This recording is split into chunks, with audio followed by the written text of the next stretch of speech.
Hello बच्चों, कैसे हैं आप सब। आशा है स्वस्थ होंगे, मस्त होंगे। तो चलिए शुरू करते हैं आज एक नए टॉपिक के साथ में, प्रकाश का परावर्तन। तो प्रकाश का परावर्तन क्या होता है।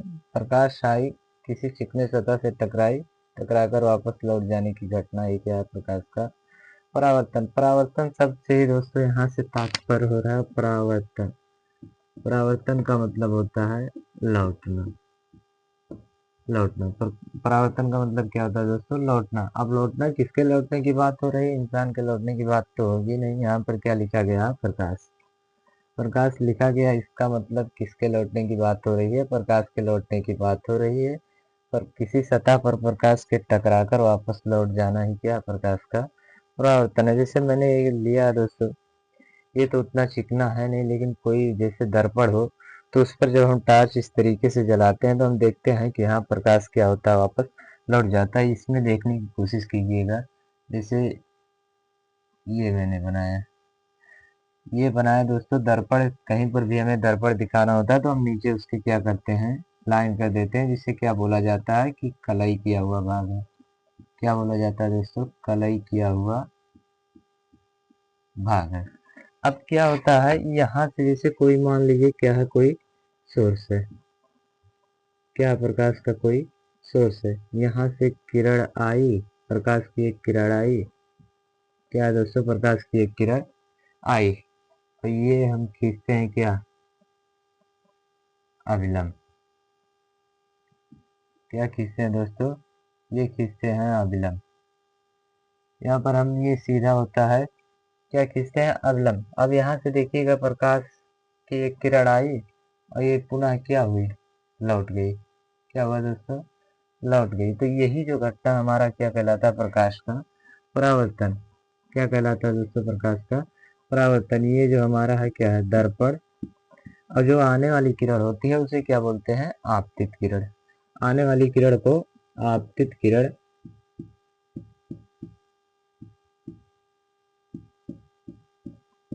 और जो जाने वाली किरण है, लौटने वाली किरण, परावर्तित होने वाली किरण है, उसे क्या बोलते हैं, परावर्तित किरण।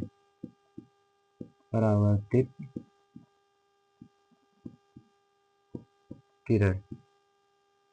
देखिएगा दोस्तों, ये होता है हमारा अभिलंब, ये होता है क्या, अभिलंब। अभिलंब हम अपने तरह खींचते हैं। ये क्या होता है, सतह से 90 अंश के कोण पर होता है दोस्तों। अभिलंब लंब का मतलब ये होता है वो कितने अंश के कोण पर होगा, 90 अंश के कोण पर होगा। तो ये दर्पण की सतह पर है, तो दर्पण और अभिलंब के बीच में कितना एंगल बनेगा, तो ये जो पूरा बनेगा हमारा 90 का बनेगा। तो अब दोस्तों दो बातें इसमें और आती हैं, आपतन कोण और परावर्तन कोण। तो आपतन कोण, आपतन आपतित से संबंधित है, इसका मतलब क्या है, आपतन कोण जो होता है, आपतित किरण और अवलंब के बीच में जो कोण बनता है दोस्तों, देखिएगा यही आपतित किरण, ये क्या हमारा अविलंब। तो इसके बीच में जो कोण बनता है इसे कहते हैं आपतन कोण, जिससे किससे लिखते हैं, कोण आई। क्या होता है दोस्तों, आपतन कोण किससे लिखते हैं, कोण आई। और यहाँ जो अविलंब होता है और परावर्तित किरण के बीच में कोण बनता है उसे बोलते हैं परावर्तन कोण। इसे किससे लिखते हैं, कोण आर से। इसे लिखते हैं हम कोण आर। तो ये क्या हमारा आपतन कोण, ये क्या है, परावर्तन कोण। आने वाली किरण आपतित किरण, टकराकर वापस लौटने वाली किरण परावर्तित किरण। आपतित किरण अवलंब के बीच में बना कोण आपतन कोण, अवलंब तथा परावर्तित किरण के बीच में बना कोण परावर्तन कोण। लेकिन दोस्तों एक बात इसमें और आता है, ये जो बिंदु मिलता है दर्पण पर, वह बिंदु जिस पर प्रकाश टकराती है, क्या होती है, प्रकाश टकराती है। दर्पण या सतह का वह बिंदु जिस पर प्रकाश टकराती है, वो कौन सा बिंदु कहलाता है, आपतन बिंदु। आपतन बिंदु। तो चलिए, हमने तो चित्र में समझ लिया। अब देखते हैं कि प्रकाश का परावर्तन कैसे हम लिखेंगे। तो बहुत ही गजब तरीके से लिखेंगे दोस्तों, देखिएगा।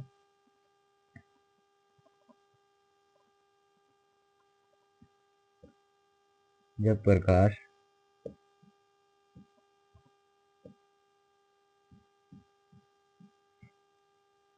किसी चिकने सतह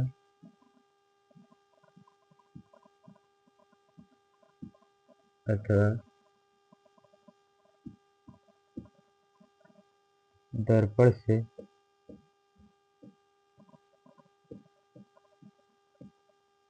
टकराती है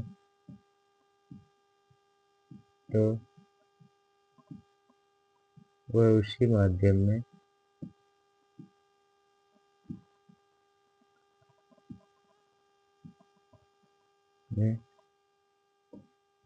वापस लौट जाती है।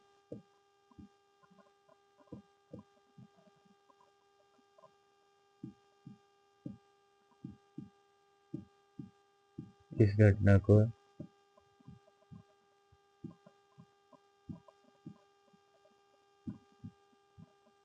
प्रकाश का परावर्तन कहते हैं।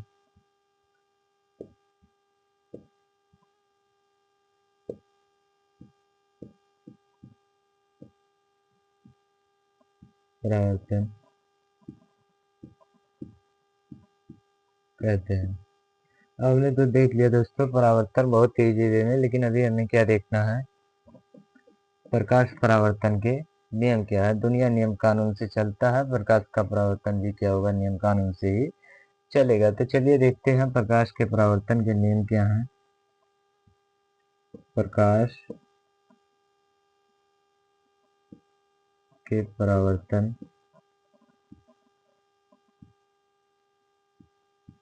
का नियम।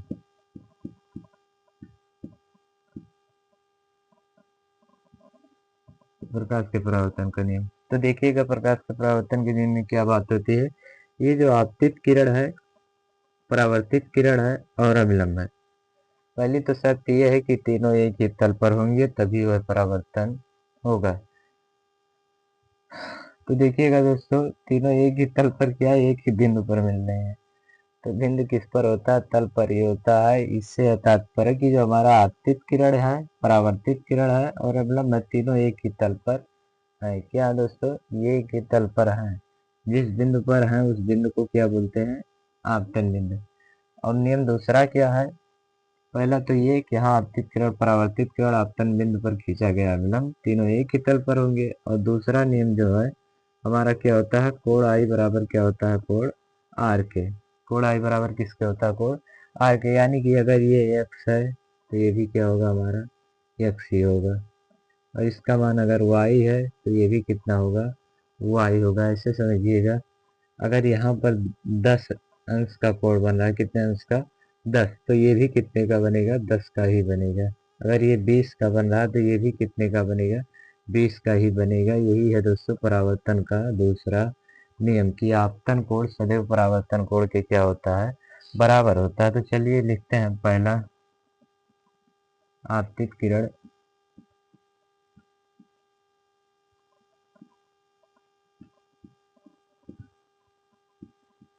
परावर्तित किरण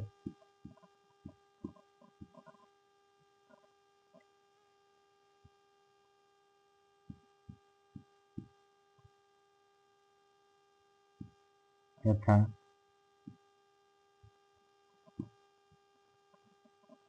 खींचा गया अभिलंब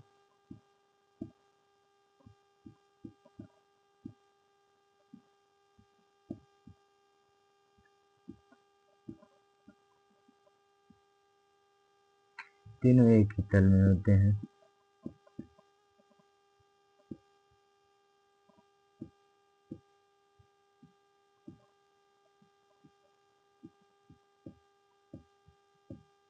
एक ही तल में होते हैं।